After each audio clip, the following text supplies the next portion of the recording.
Hello friends, welcome to our channel. இன்றைக்கி நம்ம சாஃப்டான ஸ்பான்ச்சியான நம்ம எல்லாத்துக்கும் பிடிச்ச ரசமலாய் எப்படி செய்கிறதுன்னு பார்க்க போகிறோம். இந்த ரசமலாய் ரொம்ப ஸ்வீட்டாக டேஸ்ட்டாக இருக்கும், செய்கிறதுக்கும் ரொம்ப ஈஸியாகவே இருக்கும். நீங்கள் வாயில் வைக்கும் போதே கரையும், அந்த அளவுக்கு இந்த ரசமலாய் சாஃப்டாக இருக்கும். இந்த ரசமலாயை பார்க்கும்போதே சாப்பிடணும் போல் தோணுதில்ல. நீங்களும் இதே மாதிரியே ஸ்வீட்டான ரசமலாய் செய்யணுன்னா இந்த வீடியோவை ஸ்கிப் பண்ணாமல் முழுசாக பாருங்கள். நீங்களும் இதே மாதிரியே ரசமலாய் வீட்டிலையே செய்யலாம். குழந்தைங்களுக்கெல்லாம் ரொம்ப பிடிச்ச ஸ்வீட் இந்த ரசமலாய். வாங்க எப்படி செய்கிறதுன்னு பார்த்துடலாம். அதுக்கு முதல்ல குங்குமப்பூ எடுத்துக்கோங்க. ஒரு பவுலில் கொஞ்சமாக குங்குமப்பூ சேர்த்துடலாம்.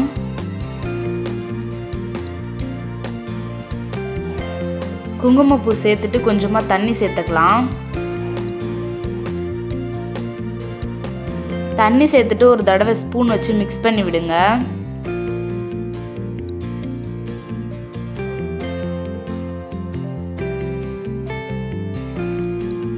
இப்போ இது ஒரு பக்கம் அப்படியே இருக்கட்டும். இப்போ நம்ம ரபடி செஞ்சிடலாம். அதுக்கு ஒரு பேன் வச்சுக்கோங்க. அதில் 1 லிட்டர் பால் சேர்த்துக்கோங்க. பேக்கெட் பால் கூட சேர்க்கலாம், பசும்பால் கூட சேர்க்கலாம். உங்கள்கிட்ட எந்த பால் இருக்கோ அந்த பால் நீங்கள் சேர்த்துக்கோங்க. பால் பொங்கி வரும்போது அடுப்பை லோ ஃப்ளேமில் வச்சுருங்க. லோ ஃப்ளேம்லேயே பால் நல்லா கொதிக்கட்டும். இடையில கலந்து விட்டுக்கிட்டே இருங்க, இல்லைன்னா பால் அடி பிடிச்சிரும்.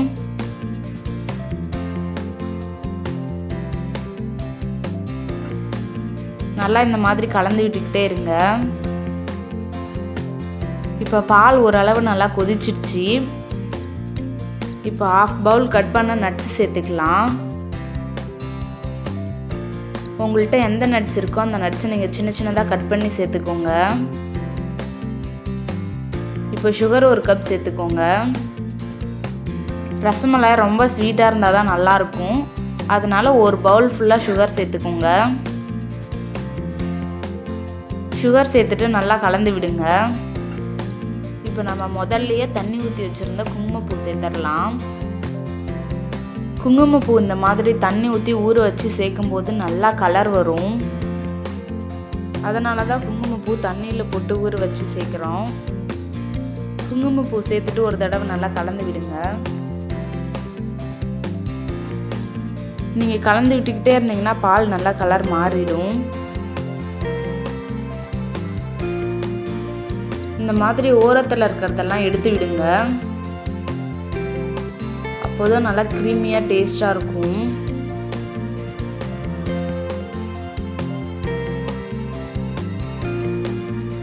இப்போ பாருங்கள் எவ்வளோ கலர் ஆயிடுச்சுன்னு. நீங்கள் லோ ஃப்ளேம்லேயே வச்சு நல்லா கொதிக்க விடும்போது இந்த மாதிரி நல்லா கலர் வந்துடும். அப்பப்போ இந்த மாதிரி சைடில் எடுத்து விட்டுக்கிட்டே இருங்க.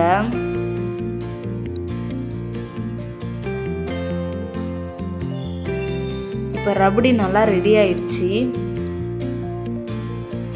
பாருங்க எவ்வளோ திக்காக இருக்குன்னு.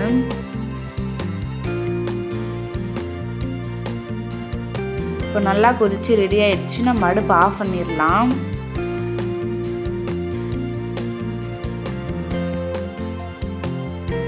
இந்த ரபடியை ஒரு பவுலில் ஊற்றி வச்சிடலாம்.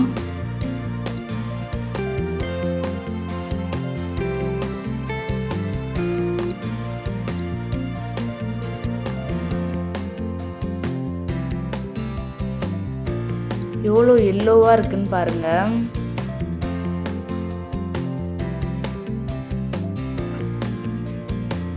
நல்லா ரபடி இந்த அளவுக்கு திக்காக இருக்கணும். உங்களுக்கு இந்த மாதிரி திக்காக வரலைன்னா இன்னும் கொஞ்ச நேரம் அடுப்புலேயே வச்சுருங்க. லோ ஃப்ளேம்லேயே வச்சுருங்க. அப்போ இந்த மாதிரி நல்லா திக்காக வந்துடும். இப்போ நம்ம மலாய் செஞ்சிடலாம். அதுக்கு ஒரு பாத்திரம் வச்சுக்கோங்க. அதில் 1 லிட்டர் பால் சேர்த்துக்கோங்க.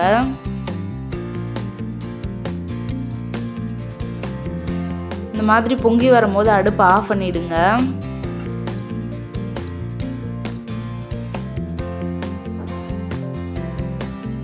ஆஃப் பண்ணிவிட்டு ஒரு 2 நிமிஷம் அப்படியே இருக்கட்டும். இப்போ ஒரு பவுலில் வினிகர் கொஞ்சமாக தண்ணி கொஞ்சமாக சேர்த்து மிக்ஸ் பண்ணி எடுத்துகிட்டு வந்துடலாம். வினிகரும் தண்ணியும் சேர்ந்து 1/2 பவுல் இருக்கணும். இப்போ இதை கொஞ்சம் கொஞ்சமாக சேர்த்து கலந்து விடுங்க.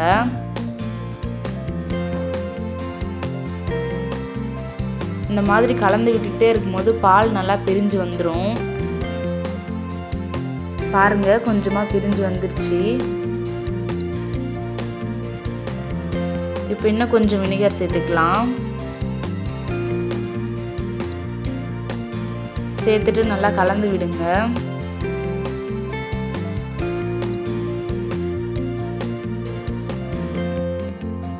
பாருங்க, நல்லா பிரிஞ்சு வந்துருச்சு.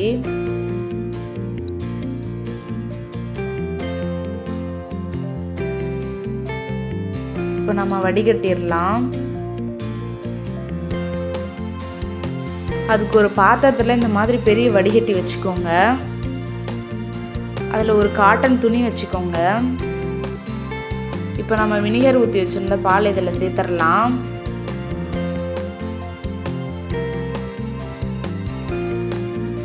இப்போ சேர்த்துட்டு தண்ணி ஊற்றி ஒரு தடவை நல்லா கழுவிட்டுருங்க.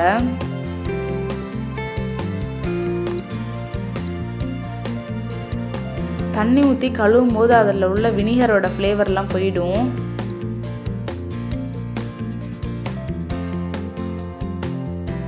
இப்போ நல்லா கழுவி ஆயிடுச்சு. அதை கட்டிடலாம்.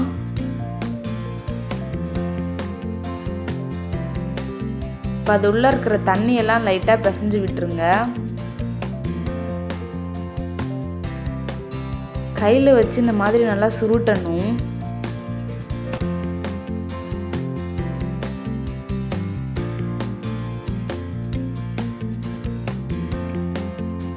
இப்போ உள்ளே இருக்கிற தண்ணியெல்லாம் எடுத்தாச்சு. இப்போ பாத்திரத்தில் நம்ம வடிகட்டின தண்ணி அதிகமாக இருக்குது, அதை ஊற்றிட்டு எடுத்துகிட்டு வந்துடலாம். உங்களுக்கு வடிகட்டிக்கும் கீழே தண்ணி இருந்துச்சுன்னா நீங்கள் ஊற்ற தேவையில்ல, அப்படியே அது மேலேயே வச்சிடலாம். இப்போ வடிகட்டி மேலே இதை வச்சிடலாம். இது 1/2 மணி நேரம் அப்படியே இருக்கட்டும். அப்போ தான் அது உள்ளே இருக்க தண்ணியெல்லாம் வெளியே வரும். இப்போ 1/2 மணி நேரம் ஆயிடுச்சு. ஒரு அகலமான ஒரு பிளேட் எடுத்துக்கோங்க.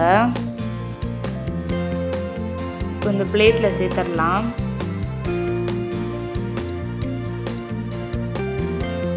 சேர்த்துட்டு நல்லா உடச்சி விடுங்க.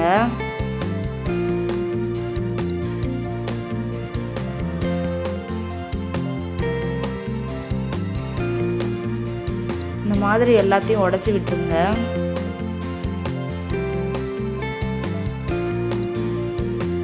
இப்போ எல்லாத்தையும் உடச்சி விட்டாச்சு. இப்போ நம்ம கையால் பிசைஞ்சு எடுத்துகிட்டு வந்துடலாம். இப்போ கையில் இந்த இடத்த வச்சு நல்லா அழுத்தி விடுங்க. இந்த மாதிரி நல்லா அழுத்தி விடணும்.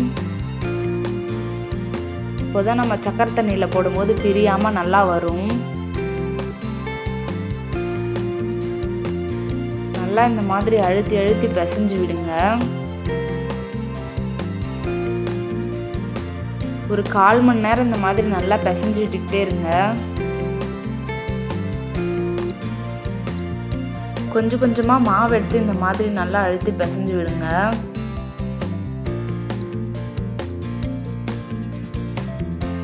நல்லா இந்த மாதிரி பிசைஞ்சு விட்டுக்கிட்டே இருங்க. இப்போ பாருங்க, ஓரளவு சாஃப்டாக இருக்கு.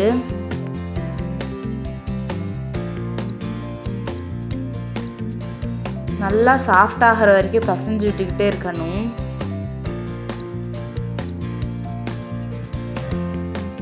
நம்ம நல்லா பிசையும் போது கையில் ஒட்டாமல் வரும்.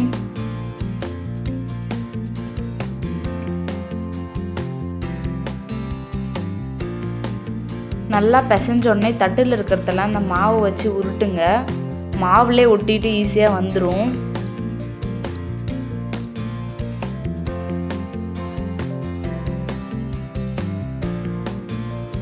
இப்போ நல்லா பிசைஞ்சாச்சு.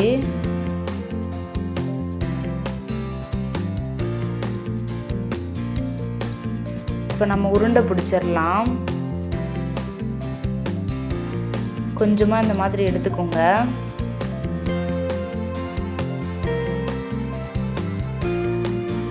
அதை உள்ளங்கையில் வச்சு நல்லா உருண்டை பிடிங்க.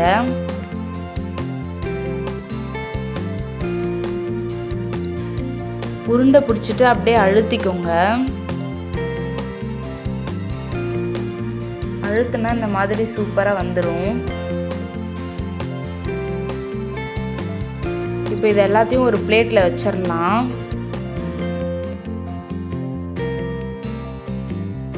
ஈரம் இல்லாத பிளேட்டில் வச்சுருங்க. அதே மாதிரி இன்னும் கொஞ்சமாக எடுத்துக்கோங்க.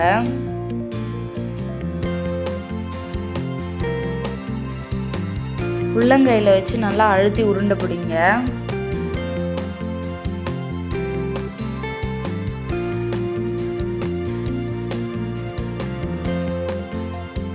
பாருங்க எவ்வளோ அழகா வந்திருக்குன்னு.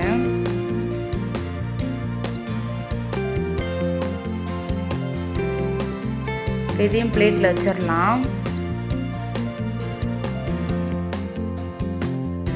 இப்போ இதே மாதிரி நம்ம எல்லாத்தையும் உருண்டை பிடிச்சி எடுத்துட்டு வந்துடலாம்.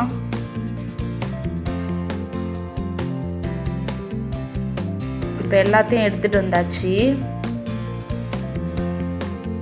இப்போ இதை நம்ம வேக வச்சு எடுத்துட்டு வந்துடலாம். அதுக்கு ஒரு பேன் வச்சுக்கோங்க. அதில் ஒரு பவுல் சுகர் சேர்த்துக்கோங்க. சுகர் சேர்த்துட்டு 5 பவுல் தண்ணி சேர்த்துக்கோங்க. நீங்கள் எந்த கப்பால் சுகர் சேர்க்குறீங்களோ அதே கப்பால் 5 கப் தண்ணி சேர்த்துக்கோங்க. இப்போ தண்ணி சேர்த்துட்டு கலந்து விடுங்க.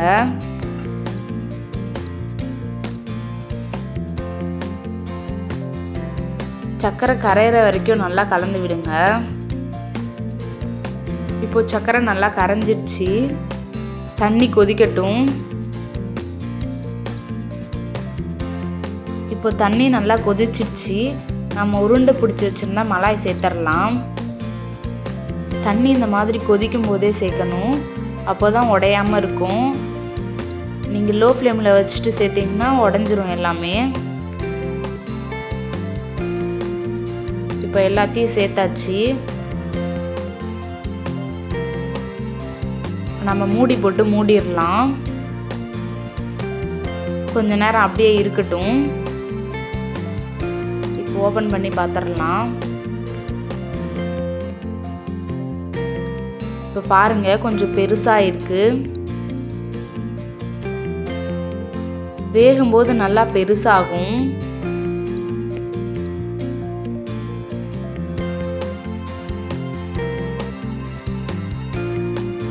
இப்போ லைட்டாக வெந்திருக்கு.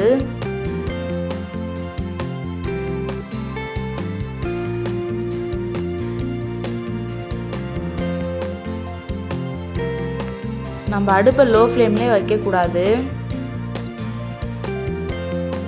இந்த மாதிரி தண்ணி கொதிச்சுக்கிட்டே இருக்கணும். இப்போ பாருங்க நல்லா வெந்துடுச்சு. பார்க்கும்போதே உங்களுக்கு தெரியும்னு நினைக்கிறேன். நம்ம போட்டதை விட எவ்வளோ பெருசாக இருக்குன்னு பாருங்க. இப்போ நம்ம அடுப்பு ஆஃப் பண்ணிடலாம். இதே மாதிரி தான் நம்ம ரசகுல்லாவையும் செய்யணும். இதை உருண்டை பிடிச்சி போட்டால் ரசகுல்லா. இப்போ இதை நம்ம கூலிங் வாட்டருக்கு மாற்றிடலாம். இப்போ ஒரு பவுலில் இந்த மாதிரி கூலிங் வாட்டர் கொஞ்சமாக எடுத்துக்கோங்க.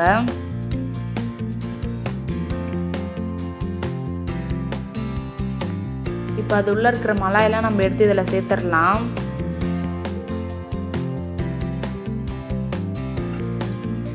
ஒன்று ஒன்றா எடுத்து போட்டுடலாம். இப்போ எல்லாத்தையும் போட்டாச்சு. இப்போ மலாய்க்குள்ளே இருக்க தண்ணியெல்லாம் எடுத்துடலாம்.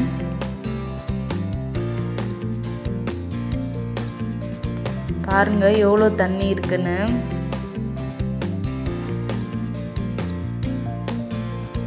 இப்போ நம்ம செஞ்சு வச்சுருந்தா ரபடியில் சேர்த்துடலாம்.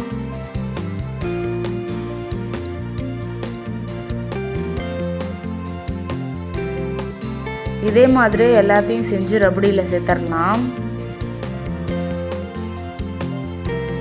இந்த மாதிரி தண்ணியெல்லாம் எடுத்துட்டு சேர்க்கும்போது மலாய் நல்லா ரபடியில் ஊறி சாப்பிடும்போது ஜூஸியாக இருக்கும். பாருங்கள், நம்ம இந்த மாதிரி தண்ணியெல்லாம் இழுத்துட்டு மெலிசாக ரபடிக்குள்ளே போடுறோம். அது கொஞ்சம் நேரம் ஆனவுடனே ரபடியெல்லாம் இழுத்துட்டு இன்னும் நல்லா உப்பி இருக்கும். இந்த மாதிரி செய்யும்போது ரபடி நல்லா மலாய் உள்ள வரைக்கும் போகும். இப்போ நம்ம எல்லா மலாயும் செஞ்சு இதே மாதிரி இது உள்ள போட்டுடலாம். இப்போ எல்லாத்தையும் போட்டாச்சு. இப்போ பாருங்க, இப்போவே ரபடி இழுத்து கொஞ்சம் பெருசாக இருக்கு. இப்போ இதை நம்ம மூடி ஃப்ரிட்ஜில் வச்சு 1 மணி நேரம் கழித்து எடுத்துகிட்டு வந்துடலாம். இப்போ இந்த மாதிரி சில்வர் ஃபாயில் போட்டு இது மூடிடுங்க. இப்போ ஃப்ரிட்ஜில் வச்சிடலாம். இப்போ 1 மணி நேரம் ஆயிடுச்சு. ஃப்ரிட்ஜில் இருந்து எடுத்துகிட்டு வந்துடலாம். இப்போ ஓப்பன் பண்ணி பார்த்துடலாம் எப்படி இருக்குன்னு. நீங்கள் எந்த பிளேட்டில் சாப்பிட்ற போகிறீங்களோ அந்த பிளேட் எடுத்துக்கோங்க. இப்போ 2 பீஸ் எடுத்து போட்டுடலாம். நம்ம சேர்த்த நட்ஸ் எல்லாம் மேலே வந்து எவ்வளோ சூப்பராக இருக்குன்னு பாருங்கள்.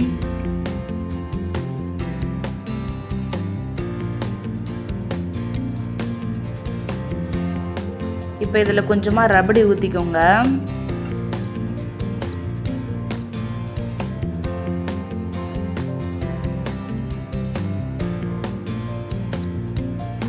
பாருங்கள், ரபடிலாம் உள்ள வரைக்கும் போய் எவ்வளோ எல்லோவாக இருக்குன்னு. ரசமலாய் நல்லா ஊறி எவ்வளோ பெருசாக இருக்குன்னு பாருங்கள்.